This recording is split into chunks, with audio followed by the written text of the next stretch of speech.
is your usual suspect. Apologies, I do feel like our screen has some bit of shade. It's not looking good. Allow me clean it a bit and see if we get a better view. Yeah, I think that's much better, much improved. But anyways, welcome back to the Football Tribe UG channel. Robert Kesakos is your usual suspect. As always, I hope you had a wonderful weekend and you're having a great start to the new week. It's a Monday morning here down in Kampala, about slightly over a quarter past 10 a.m. That's East African time. But as the norm is here, allow me to do the honors of testing our audience. We wouldn't want us to, get things wrong in any case, because it does matter that we do get it right. And we have all the intentions of getting it right so that you do not miss out on the conversation. And should any hiccup do come along the way, do not hesitate to let me know. So allow me to test our audience, but I think so far we are good to go. Anyways, I think we are good to go. I'm just waiting on you guys to now join the broadcast and we get into the thick of the conversation as it may come. But plenty to speak about, mostly transfers. I will be speaking Liverpool manager Arne as he did discuss what he thought was a pivotal moment or the changing moment that guided them or that led them to winning the Premier League title this season. We'll be speaking about Arsenal. Somebody has urged them to sign a Manchester City star, and we'll be talking about that. Then we'll be discussing what some of the things that surprised Arne when he joined Liverpool and that kind of thing. So plenty to talk about. Not to mention there is a fixture today in the Premier League. That's Monday Night Football when Crystal Palace host Nottingham Forest. That's at Selhurst Park. That game is on. Then of course yesterday, a bit of yesterday's results in which Chelsea beat up against Liverpool by 3-1. A very impressive performance there from Chelsea that I really thought was eye-catching for anybody that cares or minds what happens at Chelsea. They've really had a good season, by the way.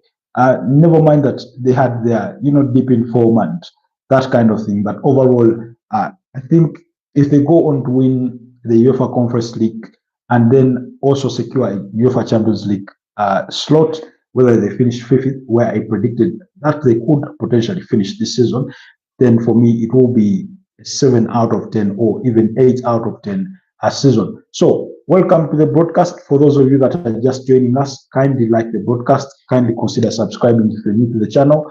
That will be much appreciated. So let's get speaking matters, transfers, speaking Arne Slot and much more. But I'll be interested in hearing from you first.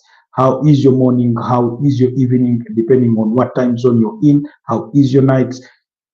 And that kind of thing. But kindly consider liking the broadcast and also consider subscribing to the channel so that we can continue to grow if you are new to the channel. Robert Kesakos is my name. And like I said, yeah, those are the topics that we are going to be discussing.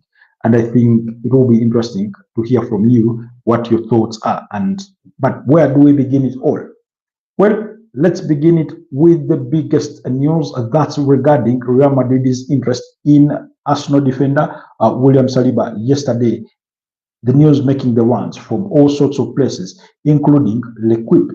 That's the biggest newspaper, I think, in France, saying that a source close to the camp does reveal that Real Madrid are strongly interested in signing Arsenal's William Saliba.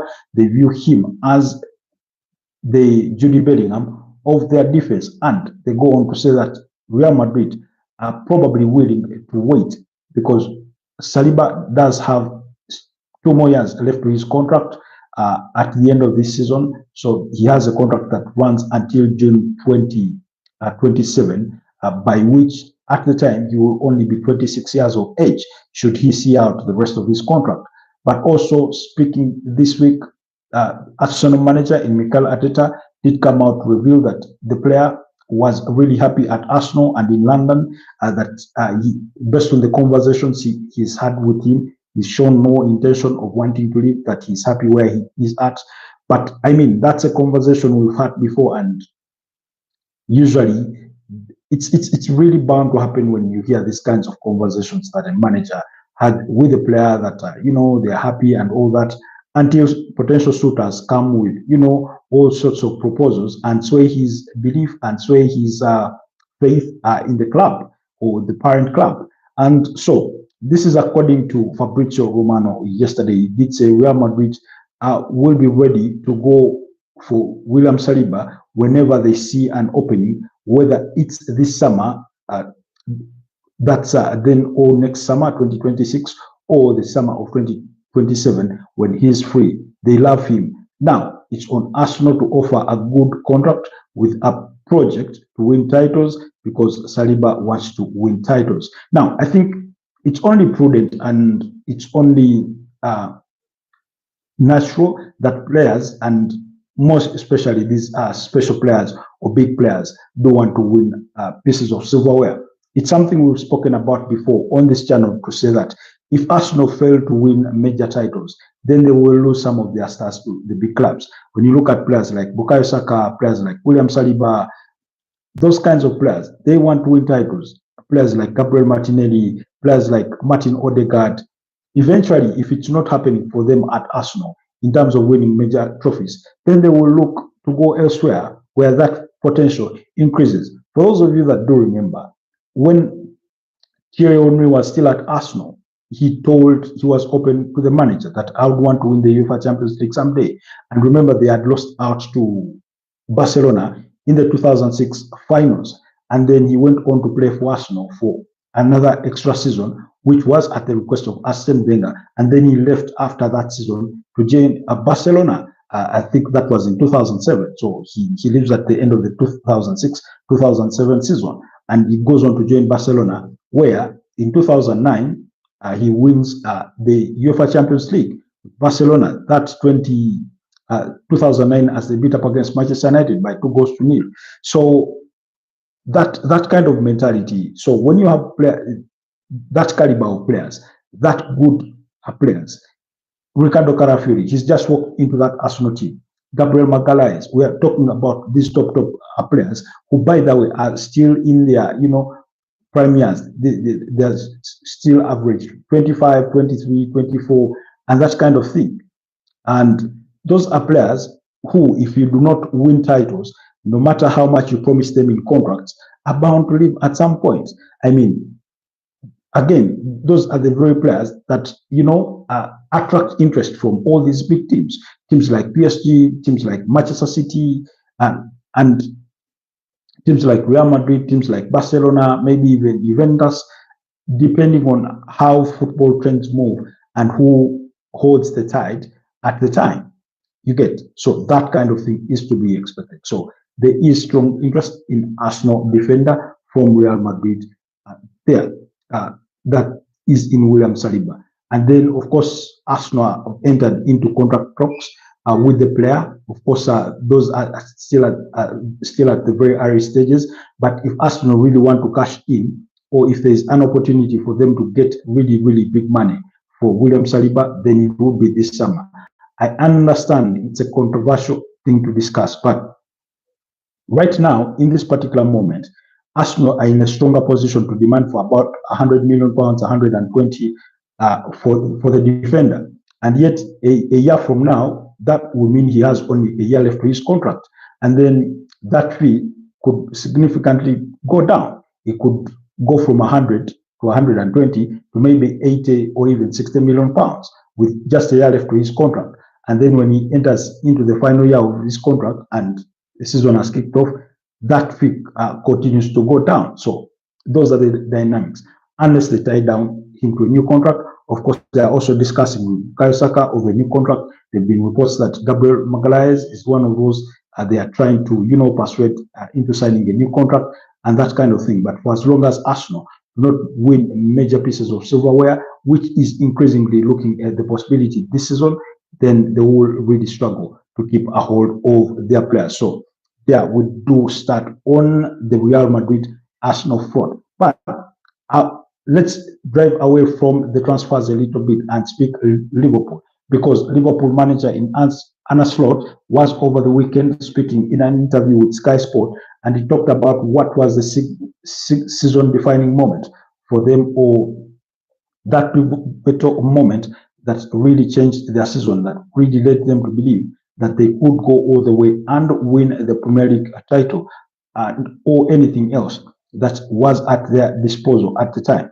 And in that conversation, he outrightly points at the double fixture at the double fixture. That's when they faced off with Man City after facing off with Real Madrid in the UEFA Champions League. Now, for those of you that do remember, on November 27th, Liverpool played Real Madrid at home and beat them by 2-0.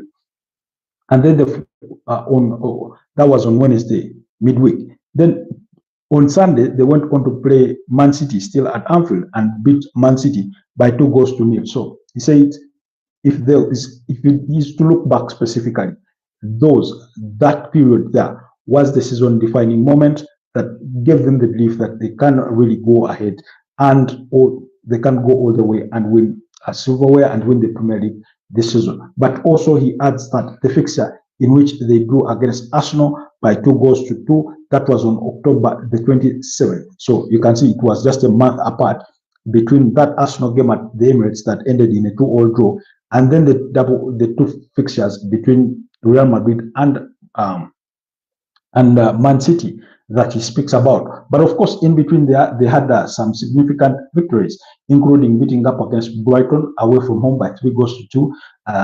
But that was in the Carabao Cup. But then they faced the same Brighton in the Premier League the following weekend and beat them by 2-1. Then they beat up against Bayer Leverkusen in the UEFA Champions League by 4-0, beat up against Aston Villa by 2-0, then went away to Southampton at the St. Mary's Stadium and won by 3-2. And then that's when they played Real Madrid, and then they played Man City. And he says that period, that scope of period, is what really defined their season, is what turned their season for the better, is what gave them the stronger conviction that they could really go all the way and win silverware. So that, for me, I think is really, really important for us to note, and I found that fascinating. He also went on to speak about some of his players. He did speak about Mohamed Salah as being the first player to return for preseason, and he said when they were doing the tests and all that, he proved to be the fittest player that there was. He also mentions that maybe he was surprised because Mo Salah had not had any preseason tournament as compared to some of the players that had been away for the Euros. That's the Euro 2024 that was played in Germany, eventually won by Spain. So he speaks to that and he says, even when those other players did return, Mo Salah still, remained the better player. And for him to see a player of that caliber being that intentional to stay fit, even in preseason, to stay on the top of his game was really, really impressive. And then he went on to speak about their desire to sign a holding midfielder or a number 6 or a pivot midfielder, and their pursuit for Zubimendi, although he doesn't state categorically that it was Zubimendi. He said he looked up around their squad, and where he thought they needed to strengthen was that midfield in the pivot role. And they had some players, of course, there. They had Wataru Endo, and then of course other players had yet to come back, but then preseason was almost ending, and he still didn't know. Then he says he spoke to Alexis McAllister about Ryan Gravenberch and asked him whether he would be happy or okay playing in that role, and McAllister told him he has no problem playing in that role, although he ordinarily would prefer playing as a number 8, that's with the number 6 behind him. So he says he invited him to return back early. They still had, I think, about 2 games in preseason in the United States. So Ryan Gravenberch came back, and then he played in the role and looked really good. And then he says there was a game they played Manchester United, and when Ryan Gravenberch gets pressed by the opponent, he does a good turnover and basically leaves the other player down for them. And he said that for him was really convincing that Ryan Gravenberch could, play in that role. But he said Of course, he has a couple of things to improve, especially when it comes to his vision on finding players in between the lines and that long pass. He says, if anything, he could learn from Virgil van Dijk on how he does that. So those were some of his talking points in that interview that I thought you should know. Okay, while still speaking Liverpool, of course, we did hear early on last week that Liverpool are planning to give their manager anywhere above 200 million pounds for him to strengthen his squad ahead of next season. And he did mention in that same interview that literally this season is as good as gone and they are already preparing for next season. So they will be looking for a holding midfielder that we understand. They will be looking for a striker and they are interested in signing Alexander Isak from Newcastle. We do know for a fact that they want to let go of Darwin Núñez, so Darwin Núñez could leave the club. Luis Diaz is among the players whose names have been mentioned that they could leave the club, and a couple of others. So with that in mind, then they are looking to recruit a new left back who will support Andy Robertson, and they are looking at Milos Kakes, who does play for Bournemouth, and that boy Omai had a wonderful game over the weekend as Bournemouth beat up against Arsenal 2-1. So those are some of the players that they are looking at as far as this window is concerned. That's the summer transfer window.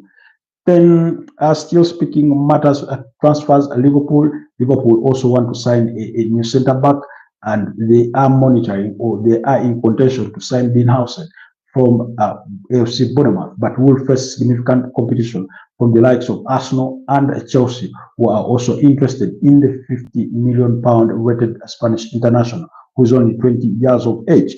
Of course, Newcastle were also interested in signing Dean Howson. Bayern Munich have inquired about the player, although Bayern Munich's ability to sign him would depend on them selling at least one of their centre backs, whether that will be Kim Min-jae or, of course, Eric Dier will be leaving. I think he will be joining Monaco in the summer, but they would need to make a sale for them to be able to move in for Dean Howson. The Spaniard was also linked with the potential move to Real Madrid, although those rumors have sort of gone a bit cold in recent times.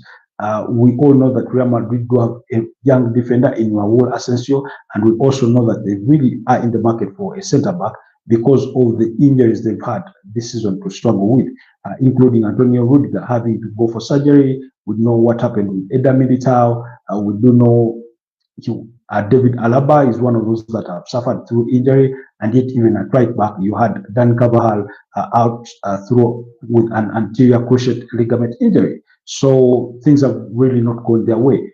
Then also Ferland Mendy has been out for most of the season through injury. They've had to play Fran Garcia at left back and that kind of thing. So really, that's the situation. So Dean Howson is a hot cake on the market. So those are some of the clubs that are in the conversation to sign Dean Howson from AFC Bournemouth. Now, Arsenal really rate the player really highly, and they are really interested. Even when you think they have a cohort of defenders, do not write them off. Why? Because again, even them, their season has been hampered with injuries. Gabriel Magalhaes has had, a hamstring. We all know Ricardo Carafiori has been out for over 5 months across the entire campaign. We all know Takahiro Tomiyasu has been out for the largest chunk of time. We all know that Ben White has been out, injured. And I do get the feeling, and I wouldn't be surprised about this, is if Arsenal really go big and sign Dean Howson, maybe they would even be open to letting him stay at Bournemouth or even go to another bigger club and get more frequent playing time for next season, because I think they will always have it in anticipation or at the back of their minds that William Saliba or Gabriel Magalhaes will leave the club eventually at one point in time. It may not be this year or next year, but it is bound to happen in the future. So if you sign a youngster in Dean Howson and treat him more or less the way you treated William Saliba when you just signed him, I think that was what, 2019 or 2018, about, because they signed him, left him at Saint Etienne on loan, and then the following season they left him out there, or he went to back on loan to Olympic Marseille, gained the experience, had full playing time and that kind of thing. And by the time he came to the Premier League, he was a much more improved defender. He was a much more prone defender, even when he was still young in age. So that kind of path is something that they could look to do with Dean Howson, should they be able to go ahead and convince him to join him. Then the other player that has been mentioned in terms of defenders at Arsenal as well as Chelsea has been Jarell Hato. That's the left-footed centre-back, come left back at Ajax. There, the 19-year-old Dutch defender is one of those that have also been mentioned in the conversation as far as transfers are concerned.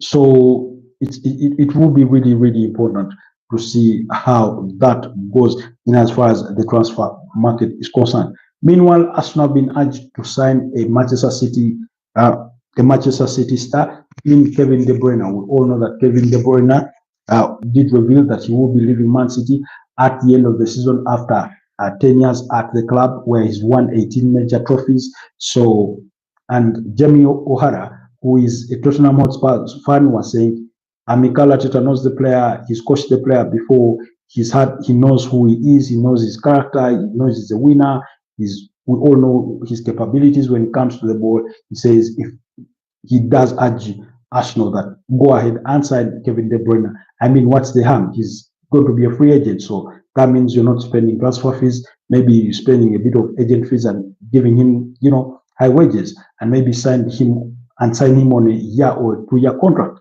and that kind of thing. And I mean, I couldn't agree more. If you needed a Martin Odegaard competitor or backup, I mean, you cannot get better than Kevin De Bruyne, because in any case, Kevin De Bruyne can't start ahead of Martin Odegaard. So for me, that advice, I think if you're Mikel Arteta, it's one you should be listening to, especially in the context of having good squad depth, which Arsenal really lacked this season in those forward positions. Something we spoke about prior to the start of the season when the transfer window was still open, saying that Arsenal needed a backup for Martin Odegaard, they needed a backup for Bukayo Saka, all which they did not sign, and we've seen how that has affected them across the campaign. They needed a striker, they did not sign one, and that kind of thing. So for me, it's really, really good advice that Jamie O'Hara does, ring the bells for Mikel Arteta to try and pursue.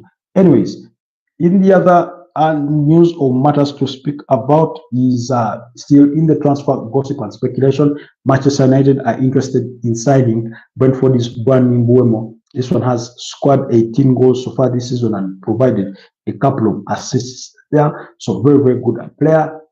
Left-footed, does dribble, has a powerful shot, and in the good range pass. He does track back, he's very energetic and that kind of thing. We've seen what he's been able to do this season alongside Yohan Wissa, who equally has, I think, 18 goals so far this season, and was very important yesterday as Brentford beat up against Manchester United by 4 goals to 3. So Manchester United are being linked with the potential move with Bryan Mbeumo, who is valued at about £60 million.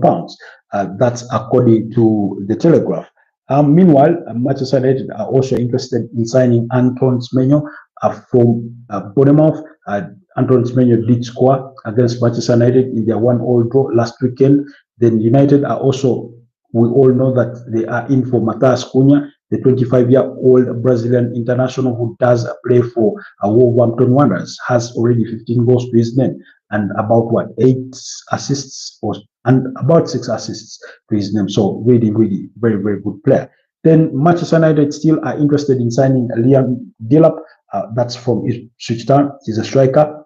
The anticipation is that once they sign Liam Delap, that most probably, if potential suitors do come around, then Rasmus Højlund could leave the club, and then they retain Joshua Zirkzee, Chido Martin Obi, and then Liam Delap.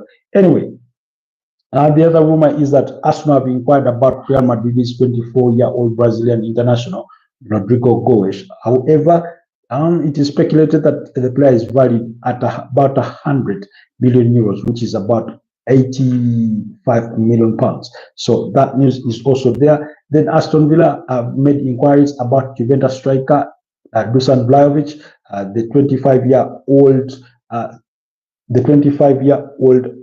Serbian international, that is valued at around 42 million pounds. Now, remember, this is a player that Arsenal tried to sign a couple of seasons back, but they failed, pretty much like they did with Manuel Locatelli. I think in the aftermath of the Euro 2020, which was played in 2021. So that's been that. Then in the other speculation is that Everton are prepared to rival Manchester United in the signature of Liam Delap. Remember, Chelsea are also in contention for Liam Delap, while Manchester United are prepared to make an offer for Barcelona and Uruguay defender Ronald Araujo at 26 if they qualify for the UEFA Champions League. Now, Ronald Araujo, Manchester United, I really do not see that fix. I do not think he's a very good defender. When you speak about top defenders across Europe, I think there's a couple that you would mention before his name does even suffice in the conversation. Anyways, Leeds have made a Marseille's Argentina centre-back, Lisandro Baldi. They are the 26-year-old, their top target. Remember, Leeds have qualified to return to the Premier League next season alongside Burnley, so they will be back in the Premier League and that kind of thing. But also the other players that are of interest is Alex Baina. Manchester United are interested in the Villarreal attacking midfielder who has scored, I think, 6 goals and provided 8 assists in 28 appearances.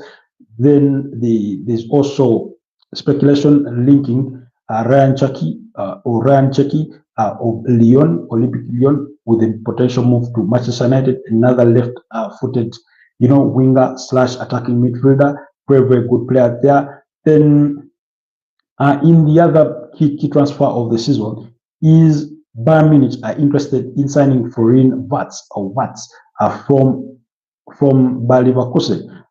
He has scored 10 goals and provided 10 assists in 29 appearances for the champions last season of the Bundesliga. And that's a player that Arsenal have been interested in signing as well. But Bayern Munich are really keen on signing him. Liverpool have been mentioned in the conversation, as well as Chelsea, but Real Madrid also in the mix of that conversation. But for Wirtz is going to be a hot cake. I mean, usually it's really difficult for any club outside Germany to sign a player if Bayern Munich are really interested, and I think that could be the danger for any suitors that are outside Germany.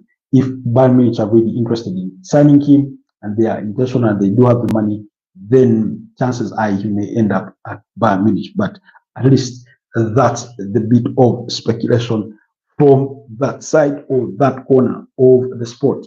Anyways, so that's some of the major key transfers that are making the rounds, but be sure we'll be back on later to talk more about that. But before I let you go, then like I said, tonight there is a very important game between Crystal Palace and Nottingham Forest, and what makes that game really important is Nottingham Forest is a pursuit for a UEFA Champions League slot. Remember, they are sixth on the table with 60 points, a similar number of points with Aston Villa, who are in 7th place. So that's really crucial. As far as head-to-head is concerned, these two sides, Nottingham Forest beat up against Crystal Palace by 1-0 in the first leg. But last season, the two sides did share the spoils in the double-header of fixtures. 1-1 at Nottingham Forest or at the City Stadium, and then a goalless draw at Selhurst Park. Then last season, but one, again, it was a 1-1 draw at Selhurst Park and then 1-0 victory for Nottingham Forest. Now, Nottingham Forest, I don't think they've really yet recovered from that shock of being crushed, of being knocked out of the FA Cup, because after being knocked out by Man City, then they went on to lose to Brentford by 2-0. So my prediction will be as a draw for this particular fixture, maybe a 1-1 draw, a goalless draw. But given Crystal Palace's recent scoring form, and remember, they've come into this particular fixture on the back of having beaten Aston Villa by 3-0. That was last weekend to knock them out of the FA Cup. So, but in regards to their form, Crystal Palace, it's really not any better than that of Nottingham Forest because they managed two draws, two losses, and one victory in their last five. Those draws coming against Arsenal 2-2, against Bournemouth 0-0. Remember, they had a red card in that one to Christian and Richards, and then they lost to Newcastle by 5-0, lost to Man City by 5-2, and also won away, at home against Brighton by 2-1. Then Nottingham Forest on the other side, like I said, lost to Brentford in their last game by 2-0, but had beaten up against Tottenham Hotspur by 2-1, lost to Everton by 0-0, as well as 2-1 against Aston Villa, and that was all earlier on having beaten Manchester United by 1-0. So their recent form is not really promising. Both sides, it's not really promising. It's one thing, to say the least, and that's why I do think that the game may end in a draw, even when Nottingham Forest have the biggest ambitions as far as this season is concerned, as far as the importance of this fixture is concerned. So that's my expectation. Anyways, keep it locked on the Football Tribe UG channel. Be sure that we will be back later today to discuss all matters football. This week we're going to be discussing the return leg or the reverse fixtures of the UEFA Champions League, Inter Milan versus Barcelona, and Arsenal versus and PSG versus Arsenal. I'll be giving you my thoughts on both those fixtures in the very near future, possibly today, if the time allows. And if it doesn't, then we will look to do a broadcast to discuss those matters. But I'll be looking to put out something. Stay blessed for now and have a wonderful new week and have a blessed Monday. Bye-bye.